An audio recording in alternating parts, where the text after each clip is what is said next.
Iin. Hadir Ibu. Salsa. Hadir Ibu. Ainun.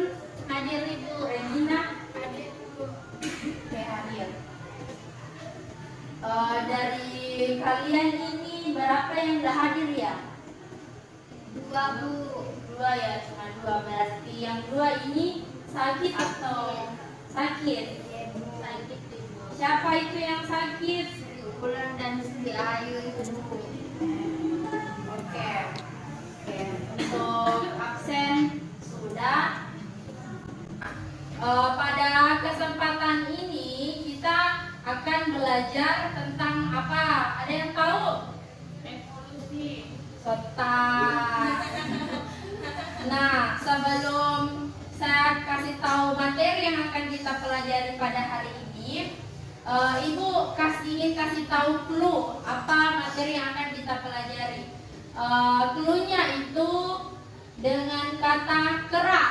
Coba siapa bisa tebak? Hewan. Sejarah. Sejarah. Sejarah evolusi. Ya, siapa namanya? Ya, Alfiani Bu. Oke, good, Alfiani. Nah, hari ini kita akan belajar tentang Evolusi. baik anak-anak.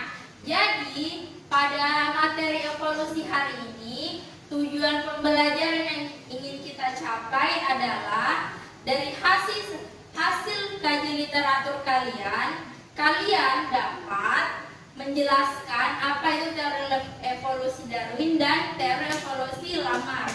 Kemudian dari hasil diskusi kalian mampu menemukan faktor-faktor dan petunjuk-petunjuk pendukung adanya evolusi. Paham? Paham. Jadi luaran yang ingin kita capai adalah yang pertama mengetahui tentang teori, kemudian menunjukkan faktor-faktor pendukung petunjuk adanya evolusi. Oke. Selanjutnya, adapun kompetensi dasar pada materi ini adalah menjelaskan teori, prinsip, dan mekanisme evolusi biologi itu sendiri. Baik anak-anak, adapun indikator yang ingin kita capai pada hari ini adalah menjelaskan apa itu teori evolusi Darwin dan Lamarck. Kemudian menemukan faktor-faktor dan petunjuk pendukung terjadinya evolusi. Nah, sebelum masuk di materi, apa yang harus kita lakukan? Apa yang harus kita lakukan sebelum masuk materi? Sebelum kita masuk di materi, kita harus berdoa terlebih dahulu. Siapa yang ketua kelas? Angkat tangan. Saya Bu. Oke, coba ketua kelas pimpin pembelajaran pada hari ini dengan memulai berdoa. Baik Ibu, jadi mari kita berdoa sebelum memulai pelajaran dengan keimanan masing-masing. Doa dimulai.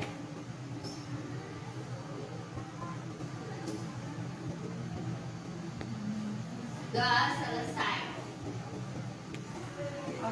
Oke, setelah berdoa, Ibu pengen tanya, siapa di sini yang non-Islam? Saya Ibu.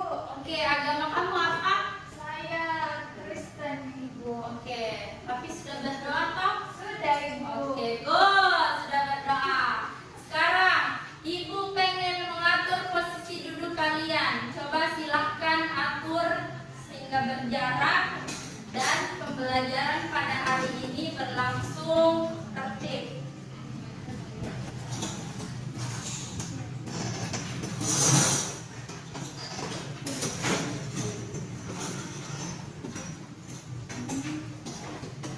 Sudah? Sudah. Sekarang Ibu pengen lihat ada sampah di bawah kalian atau enggak? Tolong diambil sampahnya. Oke Ibu. Oke, bagus.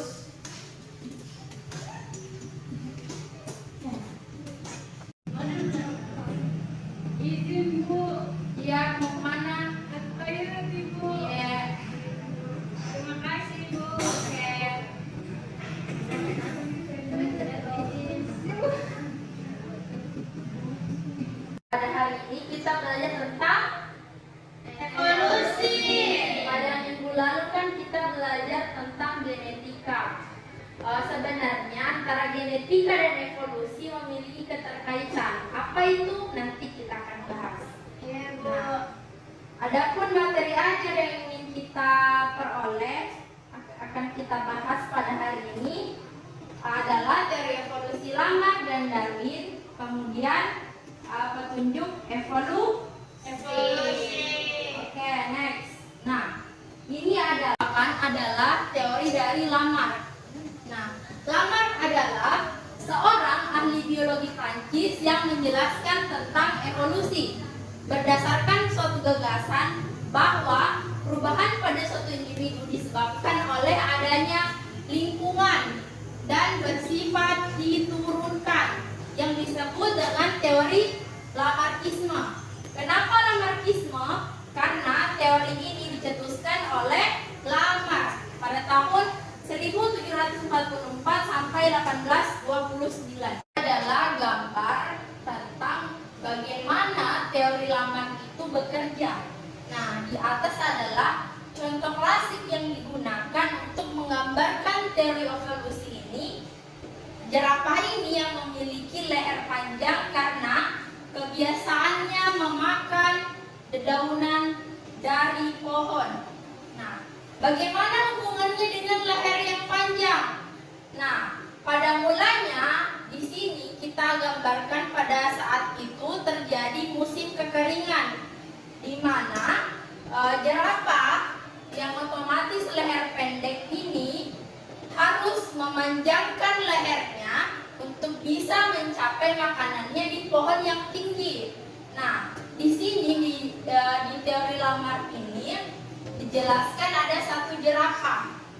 Baik anak-anak, jadi pada dasarnya teori Lamarck ini menjelaskan bahwa ada satu jerapah pada zaman kekeringan itu harus beradaptasi dengan lingkungannya karena pohon yang tinggi untuk mencapai makanan itu memerlukan sebuah proses. Nah, dari sini bisa disimpulkan bahwa teori Lamarck ini adalah teori yang menjelaskan tentang adaptasi.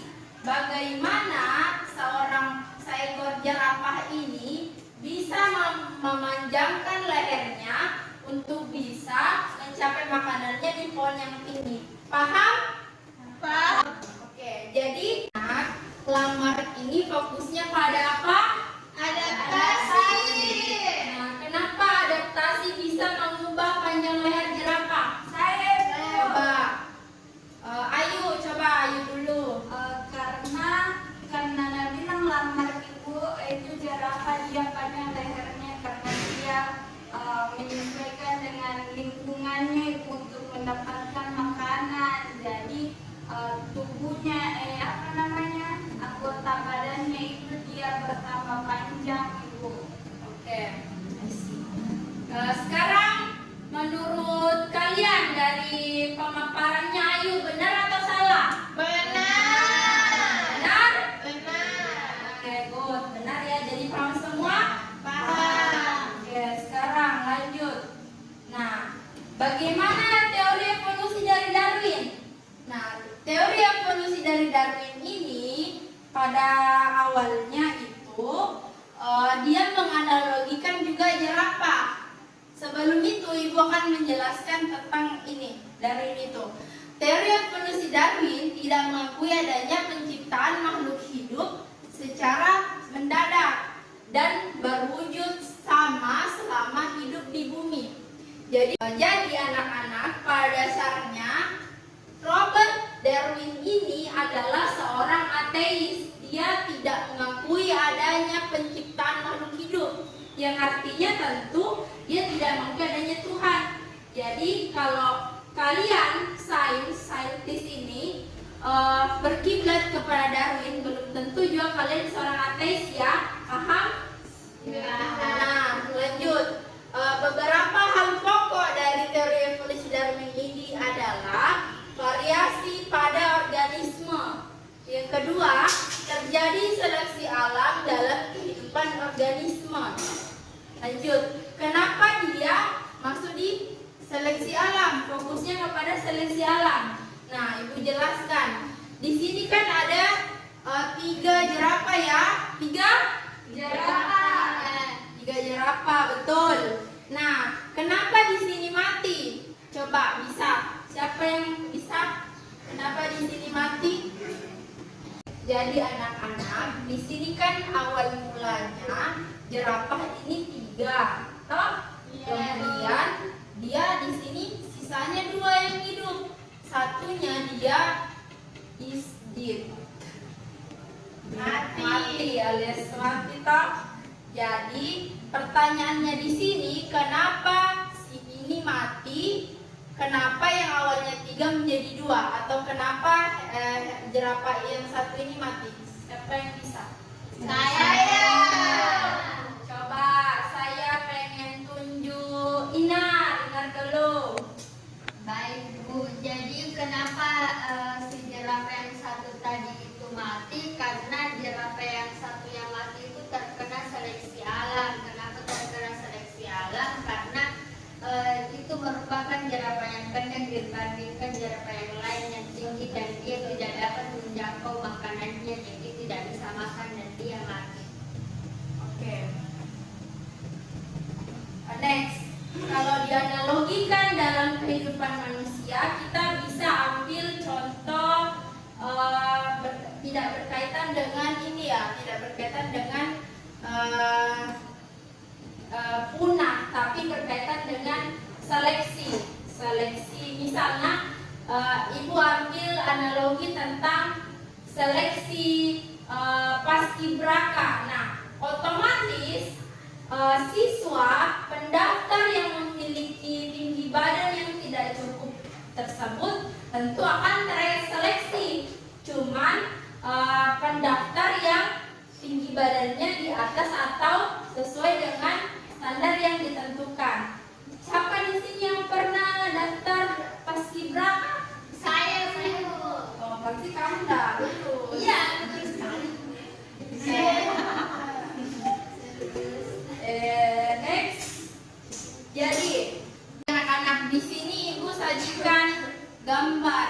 Nah, dari gambar 2 gambar ini, coba tunjukkan yang mana teori lamar serta jelaskan. Coba siapa? Coba Salsa. Jadi yang termasuk di sini teori dari lamar itu bagian A, karena jerapah mengalami evolusi atau mengalami perubahan dari yang lehernya pendek semakin tinggi. Oke. Jadi apa tadi fokusnya teorinya lamar? Leher panjang. Bukan. Kalau fokus teorinya Darin apa? Seleksi alam. Nah, pada slide selanjutnya di sini ada petunjuk evolusi.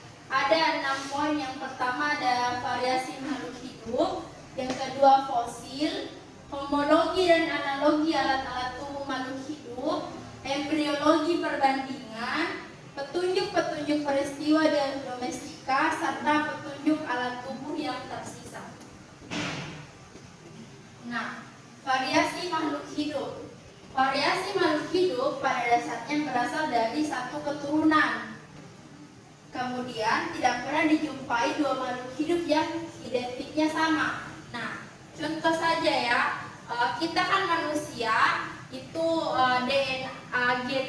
DNA-nya itu 0,1% sama. Itu 0,1% saja sama, tapi memiliki perbedaan yang cukup terlihat dari fenotipnya. Contoh saja Utami sama Ayu, kan beda itu berat badannya sama, berat badannya antara Utami sama Ayu, mukanya juga beda, warna kulit juga beda. Kemudian anak kembar juga pasti memiliki suatu perbedaan. Kemudian antar individu dalam satu spesies terdapat variasi. Nah, variasi makhluk hidup ini biasanya ditandai dengan adanya biogeografi. Biogeografi artinya adalah persebaran makhluk hidup. Persebaran makhluk hidup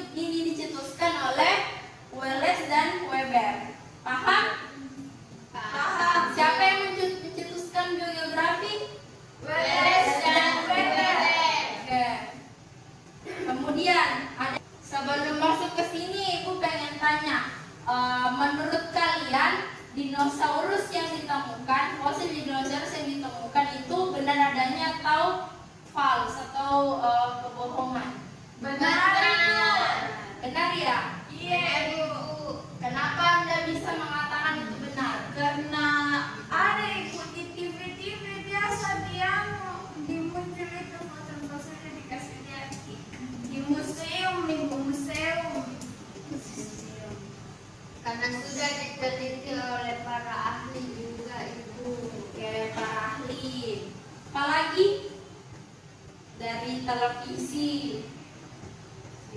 Oke, benar ya.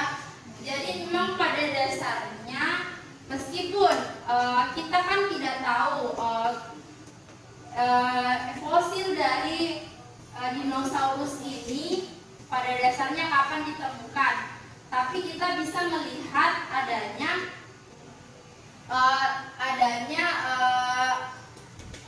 fosil ini dari penggalian tanah yang dilakukan oleh para ilmuwan.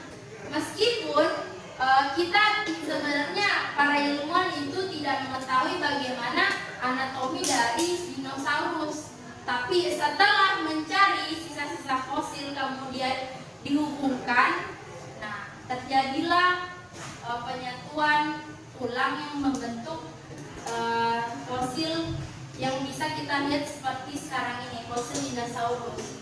Nah, kata fosil itu berasal dari bahasa Latin yang foder, yang artinya menggali.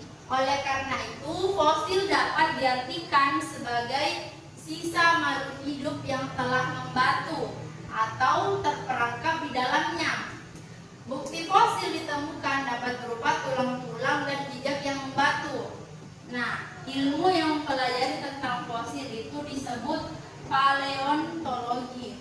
Ada yang tertarik membahas tentang fosil? Sini paleontologi? Tidak ada ya? Oke, saya juga tidak tertarik.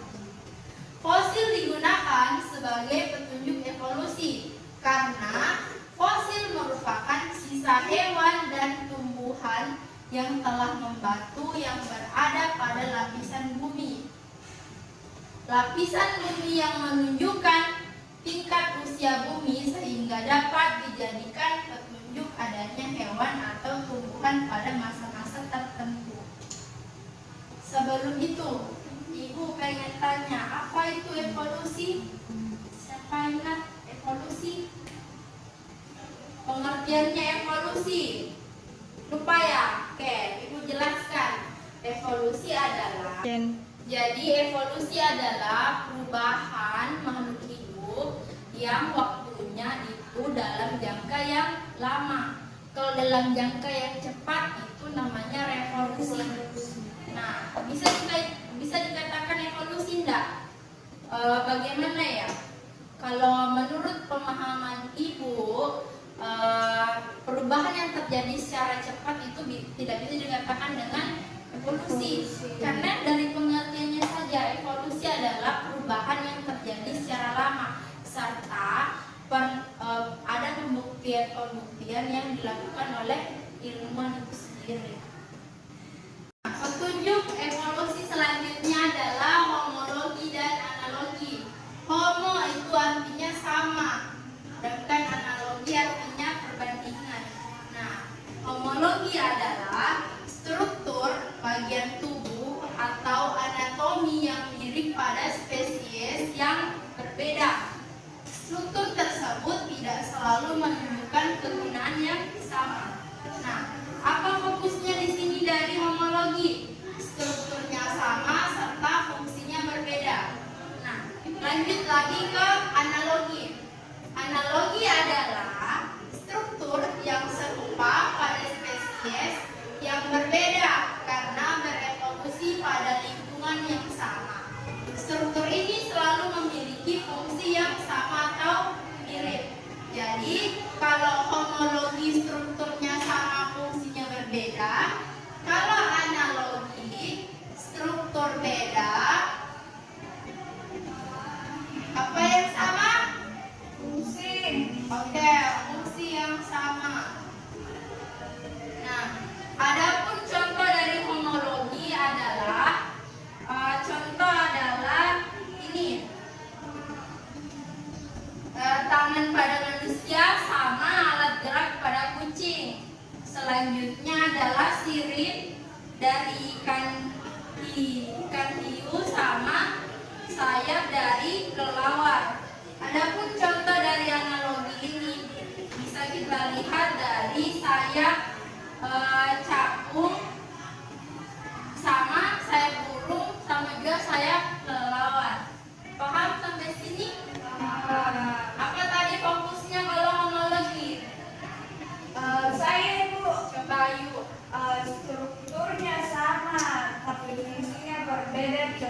seperti itu kayak tangan manusia dengan kaki kucing. Kemudian sirip ikan hiu itu dengan sayapnya kelelawar. Oke. Kalau analogi fokusnya apa? Kalau analogi Bu, strukturnya beda tapi fungsinya sama. Contohnya? Contohnya sayap burung dengan sayap kelelawar. Oke, good. Ayo dapat 100 lagi. Kasih Bu. Next lagi. Sekarang petunjuk evolusi selanjutnya adalah embryologi perbandingan.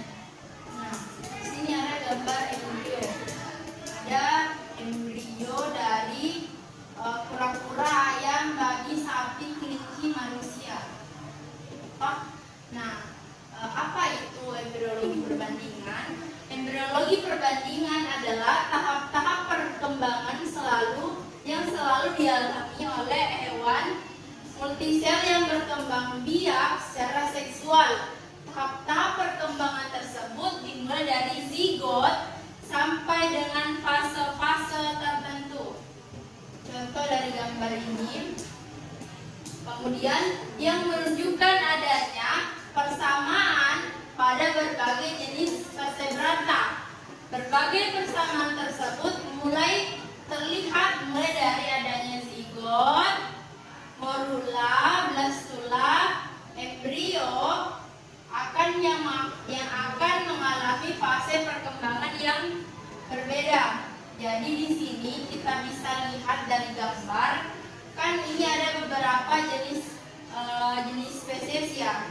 Ada kura-kura, ayam, babi, sapi, kelinci, dan manusia. Nah, dari awal pada tahap awal ini memiliki bentuk yang sama. Kemudian mulai terlihat perbedaan di tahap kedua sampai ke tahap ketiga. Manusia bisa terlihat perbedaan fenotip dari jenis-jenis spesies lain. Pada manusia ini kita lihat adalah terbentuknya janin. Janin pada manusia pada khususnya. Paham? Paham. Oke. Selanjutnya adalah bukti evolusi tentang domestikasi. Nah, apa itu domestikasi? Domestikasi adalah suatu kegiatan atau aktivitas manusia dengan mengambil atau mengangkat hidup liar, ikan hias dari alamnya untuk dipelihara pada kondisi terkontrol dan dikembangbiakan. Jadi bukan cuma ikan ya, semua jenis organisme. Jadi di sini bisa kita ambil contoh. Kan dulu ada yang namanya kuda liar. Sekarang kuda bisa dijinakkan. Untuk apa kuda dijinakkan? Untuk dipelihara. Nah, untuk dipelihara untuk apa? Ya, ditunggangi kan untuk memenuhi kebutuhan manusia. Nah, itu tujuan dari domestikasi. Dari awalnya liar menjadi jinak untuk membantu pemenuhan kebutuhan manusia. Nah, domestikasi bisa disebut sebagai bentuk evolusi. Nah, domestikasi bisa disebut sebagai bentuk evolusi akibat proses adaptasi dari lingkungan liar ke lingkungan kehidupan sehari-hari. Oleh karena itu, spesies baru yang terbentuk akan memiliki karakter berbeda dengan nenek moyangnya. Jadi domestikasi ini dipengaruhi oleh apa?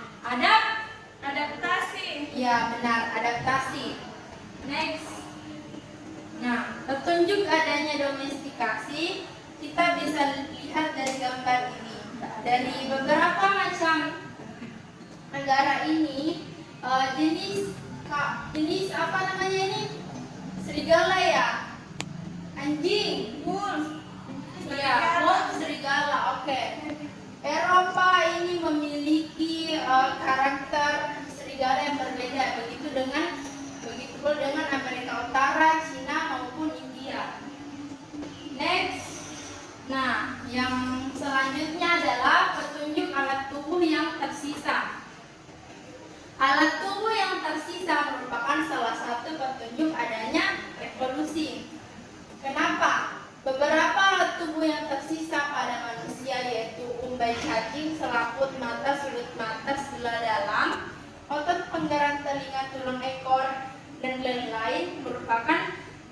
petunjuk adanya evolusi karena merupakan sisa alat tubuh yang tersisa. Kenapa ini disebut alat tubuh yang tersisa? Karena pada dasarnya kan semua makhluk itu hidup itu mengalami apa? Evolusi. Tentu makhluk hidup yang mengalami evolusi ini akan meninggalkan jejak. Jejak yang dimaksud di sini adalah alat tubuh yang tersisa. Paham? Paham. Ya, sekarang.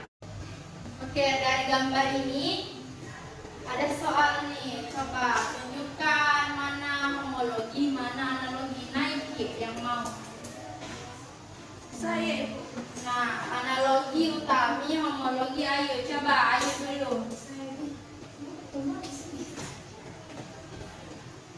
Kalau homologi yang ini, kalau homologi Bu, menurut saya yang ini karena ini ada sama manusia, kemudian ini kucing, ini sirip ikan paus dengan sayap kelelawar. Oke, pertanyaan saya, kenapa dia semua ini dikatakan homologi?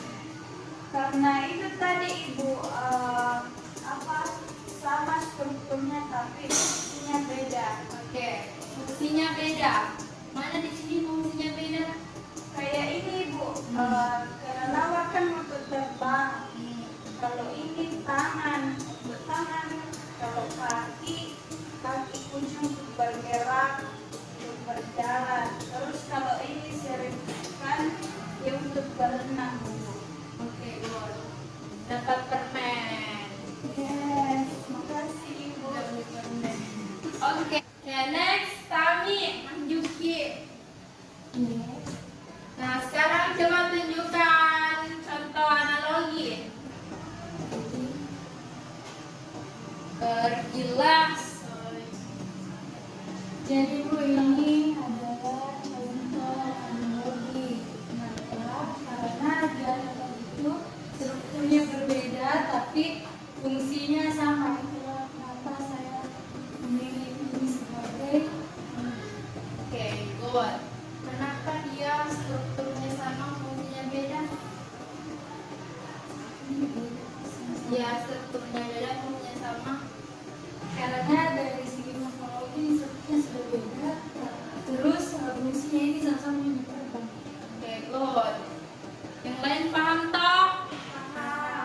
Oke, selanjutnya anak-anak, di papan ada teka-teki silang. Find the term in the table below. Artinya temukan istilah di tabel di bawah. Istilah yang dimaksud berkaitan dengan materi sebelumnya. Apa tadi materinya? Evolusi. Apalagi? Tunjuk adanya evolusi. Nah, di sini kuisnya itu saya akan tunjuk beberapa dari kalian untuk menemukan istilah. Nah, sebelum itu Inar coba bangun, Inar. Bangun. Kenapa tertidur Inar? Habis begadang kerja tugas Ibu. Bodoh, anak rajin. Nah, next kita masuk ke kuis. Siap kuis Inar? Siap Bu. Oke, baik anak-anak. Saya akan tunjuk salah satu 4 dari kalian untuk menemukan istilah di atas yang berkaitan dengan evolusi. Yang pertama saya mau tunjuk Ainun. Coba Ainun maju ke. Ainun. Nah, soalnya adalah perubahan bertahap pada rentang waktu yang sangat panjang disebut apa? Coba temukan.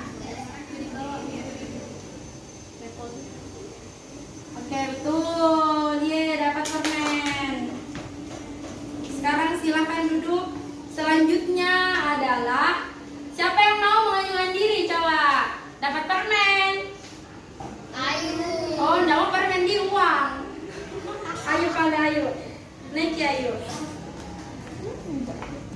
Seleksi alam adalah konsep dari seorang ahli biologi bernama siapa itu ayo? Darwin ini. Darwin. Oke. Sekarang kuis cepet-cepetan. Angkat tangan nah dapat permen ki. Siapa yang mau permen? Sekarang cepet-cepetan anak-anak. Soalnya itu adalah sisa-sisa makhluk hidup yang telah membatal berbatu atau terperangkap di dalam tanah disebut apa? Coba naikin, tunjukkan.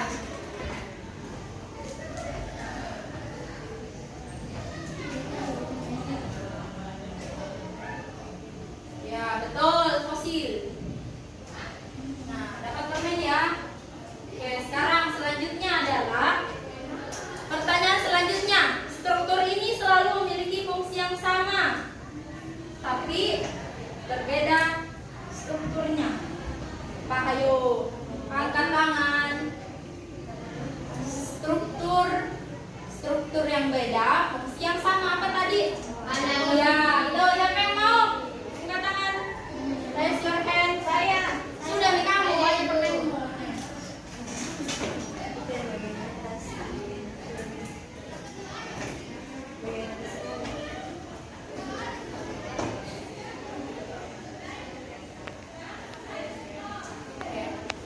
Kasih ya.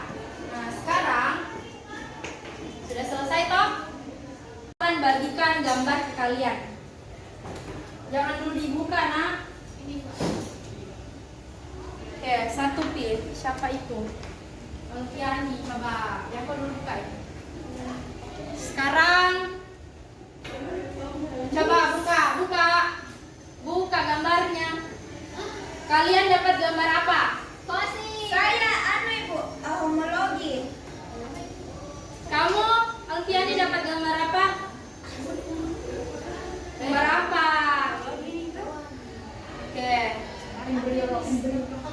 Oke, sekarang anak-anak, kan kalian sudah dapat gambar toh? Sekarang ibu pengen kalian maju ke depan, tapi ibu acak. Randomnya itu ibu sebutkan yang bulan lahirnya Gemini, bulan lahirnya Juni. Siapa? Sekarang yang bulan Juni lahir, dan jelaskan gambar apa yang kamu dapat. Coba. Berdiri kepala, berdiri.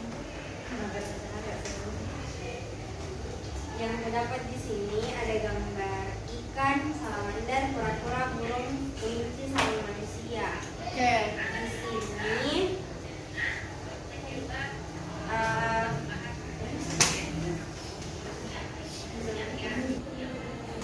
di sini saya dapat gambar ada gambar ikan, salamander, kura-kura, burung, kelinci, sama manusia. Di sini terdapat perbandingan atau bisa dikatakan juga embriologi yang sebagai bukti evolusi. Oke, good. Sekarang yang jomblo berdiri, coba. Yang jomblo, ay bohong kok. Iya, kan ada dia makan sama pacarnya. Iya, ada pacarnya ini, tahu. Iya, bohong. Yang jomblo berarti ada semua pasangannya di sini ya, berarti ibu yang jomblo. Oke, nggak apa-apa. Next, ganti pertanyaan. Siapa di sini yang Tekken? Semuanya Tekken. Semuanya Tekken. Aduh, apa pertanyaannya di? Pertanyaannya siapa anak pertama? Siapa anak pertama? Saya. Anak pertama lagi, aduh jangan. Siapa anak terakhir? Oke, ayo anak terakhir, jelaskan apa di gambarmu. Iya Ibu, yang saya dapat ini homologi Ibu, yang di dalamnya itu ada gambar lengan manusia, kaki kucing, sirip ikan paus, dan sayap kelelawar. Oke, kenapa pertanyaan sekarang? Pertanyaannya adalah kenapa homologi masuk dalam bukti evolusi? Karena ini Ibu kan beda-beda ya, tapi sama, tapi fungsinya apa? Strukturnya sama tapi fungsinya beda. Jadi menurut teori evolusi mungkin ada hubungan kekerabatannya Ibu. Oke, benar ya. Sekarang terakhir, siapa yang paling tinggi? Silahkan maju. Berdiri, paling tinggi kita? Paling tinggi ya, paling tinggi. Dan pakai behel. Ayo. Silahkan dijelaskan apa gambarnya. Jadi di sini gambar saya Bu ada kera, ada bunga, harimau dan hewan. Jadi dia termasuk variasi. Ya. Semuanya hidup. Oke, pertanyaan masuk di bukti evolusi kalau dia bervariasi. Jadi gambar yang saya dapatkan di sini Bu ada gambar harimau, ada gambar kera dan gambar ikan, dan ada juga gambar tumbuhan. Ya. Jadi di sini termasuk variasi. Oke. Betul ya? Variasi dan termasuk dalam bukti evolusi. Setuju tak semua variasi makhluk hidup adalah bukti evolusi? Nah, sekarang bagian terakhir dari materi Ibu pada hari ini. Bagian terakhirnya apa? Adalah kesimpulan. Nah, jadi Ibu akan menyimpulkan tentang pembelajaran pada hari ini. Pertama tentang teori evolusi Lamarck dan Darwin. Seperti yang telah dijelaskan sebelumnya adalah Lamarck dan Darwin memiliki teori evolusi yang bertolak belakang. Darwin menjelaskan tentang seleksi alam, Lamarck menjelaskan tentang adaptasi. Paham? Kemudian bukti evolusi itu bisa dibuktikan atau ditunjukkan dengan adanya fosil, embriologi perbandingan, apalagi domestikasi, biogeografi, homologi analogi. Oke? Nah, sekarang kesimpulan selanjutnya, apabila petunjuk dari adanya evolusi itu cuma satu, itu bisa dikatakan sebagai bukti evolusi ya. Karena pada dasarnya dari keenam bukti evolusi ini, salah satunya bisa mewakili bukti evolusi yang lain, seperti yang dipaparkan oleh Ayu sebelumnya. Paham? Pembagian kelompok untuk kalian, kan kalian ada 6 orang, jadi setiap kelompok 2 orang. Ini adalah format tugas kelompoknya atau LKPD-nya ini. Kalian harus mengumpulkan minggu depan ya. Dikerjakan dengan benar, seikhlasnya, dan tidak ada unsur paksaan dari Ibu. Oke? Oke. Sekian pemaparan materi Ibu pada hari ini. Semoga kalian bisa mendapat hikmahnya. Kalau ada salah berarti dari seton. Kalau benarnya mungkin dari Allah. Oke, sekian dari saya. Wassalamualaikum warahmatullahi wabarakatuh.